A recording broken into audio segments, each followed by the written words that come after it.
Okay, in this video we're going to be talking about slope and what it means and how to calculate it and how to find it on a graph. So just as a quick review, hopefully you've heard the phrase rate of change before, but if not, I need you to think of slope when you hear that, because that's a more grown-up way of talking about slope, but it's nothing different. It's just the same thing, just said differently. So rate of change is the same thing as slope. So if I ask you what the rate of change is for a certain function this year, all I'm asking for is the slope. So keep that in mind. And then I want to bring in this phrase that y'all have all probably heard of, the rise over run.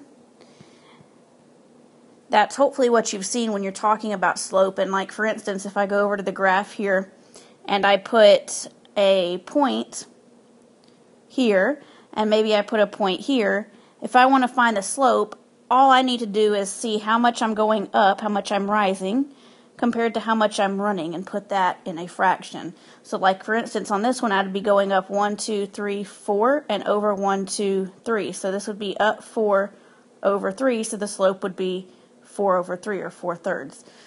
So nothing different. Rate of change is still slope. I can still talk about rise over run, but this whole new idea of rate of change, the word change, can be written with a little baby triangle. It's a delta in Greek, and so we can say the change in y over the change in x, because think about what we're doing over here on the graph. It's how much I went up. Well, that's the y values, and then how much I went over, the run, is the x values, so it's y over x.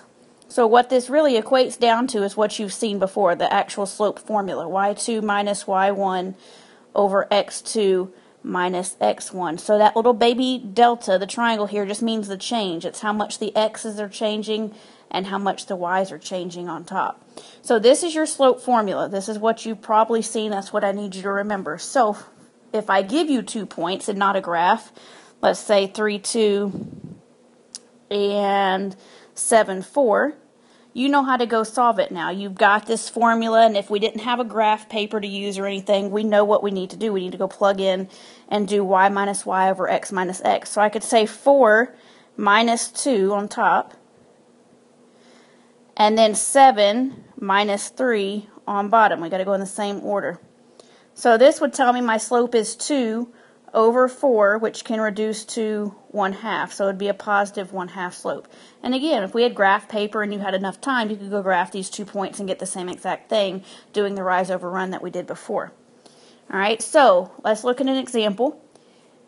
If I plot the points 3, -3 and 5, 3, that's what they look like over here to the right on the graph. So if I want to go just rise over run, just totally just count, I just need to go from one point to the other and see how much I went up and over. So to get from one red point to the other, I went up 1, 2, 3, 4, 5, 6, and I went to the right 2. And both of those were positive directions. I went up, which is positive, and I went right, which is positive. So my slope is positive 6 over 2, which is just 3, or 3 over 1. So it's a positive 3 over 1. Now, if I didn't have this graph, but I had the points, we just need to go plug into our formula, y2 minus y1 over x2 minus x1. And at this point, you just go assign variables as you want to. So as long as you're consistent, we're good. So we can call this x1 and y1, x2 and y2. And we just got to go plug it in. So we'd have 3 minus, and I'm going to put this in parentheses, -3, over, and then 5 minus 3. Now notice I have 2 negative signs up in the numerator on this fraction. You can't just automatically assume that this negative on this 3 means that it's taken care of from our formula right here. Alright, the formula has a negative, and we're putting another negative in for y1, so we've got to have 2 negatives. That's why I put it in parentheses to remind you. So now if I go simplify this, 3 minus a -3, that's like plus, so this would be 6 over 2, which is what we just counted, so this verifies it. Our slope is positive 3. Alright, now let's try this one. So if I wanted to find the slope of this line, it's already graphed for us, so the shortest way to find it would just be to find 2 points that are nice points on this graph. And what I mean by nice points are that crosshairs like this, not in the middle of a box or not on the edge of a box. Alright, so I'd say maybe this point's a nice point, and that one's a pretty nice point. So we'll use those two. So if I want to write the actual points out, and I'll use it in a minute to prove what I'm about to show you, but the actual points are 0, -3, and then 4, 0.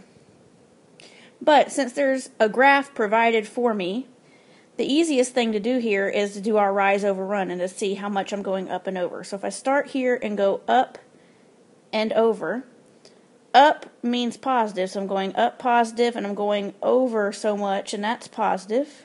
But we need to count. So we know the slope's going to be positive, but how much? It's going to be up 1, 2, 3, so this is the +3. And this is over 4, so +4. So my slope, which we can notate M, is 3 over 4.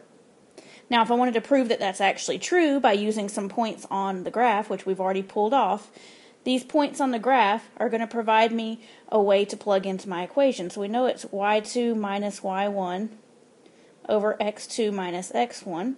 And again, you just got to go and assign some variables and plug in. So we've got y2, which is 0, minus y1, which is a -3. And again, don't drop off a negative. Over x2, which is 4, minus x1, which is 0. So on top of this fraction, 0 minus a -3 is like plus, so this is 0 plus 3, which is 3.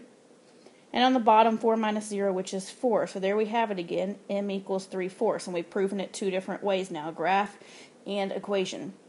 Alright, we could also tell that this was going to be a positive slope by thinking about a little man. I call him Freddy. He likes to write functions. So this is Freddy. And Freddy, to get from one point to the other, is going to have to climb a mountain. Well, if you're climbing, you're going up, that's positive.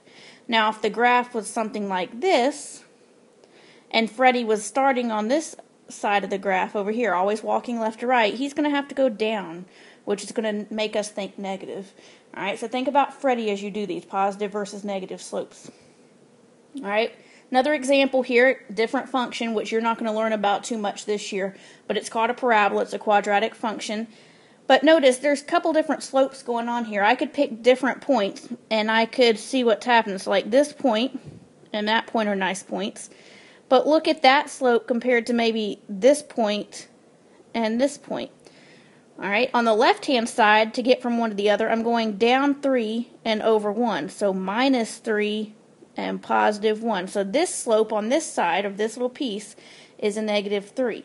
Over here, though, to get from one to the other, I'm going up 3 and over 1. So positive 3, positive 1, which is a positive 3. So this parabola does not have a constant rate of change, a constant slope.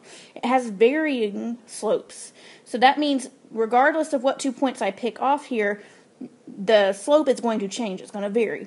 So if I had a straight line, they'd all be the same, but this is not a straight line, so we're going to expect to see different slopes like we have here. But it's still rise over run, or plugging into your formula, y2 minus y1 over x2 minus x1. So nothing different. Alright, so here's your practice problems. I want you to pause it like usual. See if you can get these. There's 4 this time because I included a graph, so make sure you try all 4. And when you're ready, unpause your video and check your answers, and we will see how you did. Alright, pause that video. And here's your answers. So number 1, the slope, m, equals 5 over 7, positive 5/7. So he would be climbing that line. It's going up and to the right.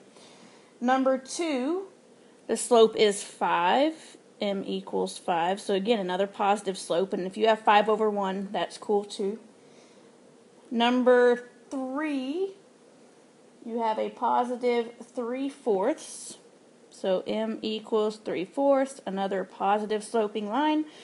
And then this one, you should be able to tell that Freddy's going to be going down this line. So this should be a negative slope, which it is. M equals a -1/2.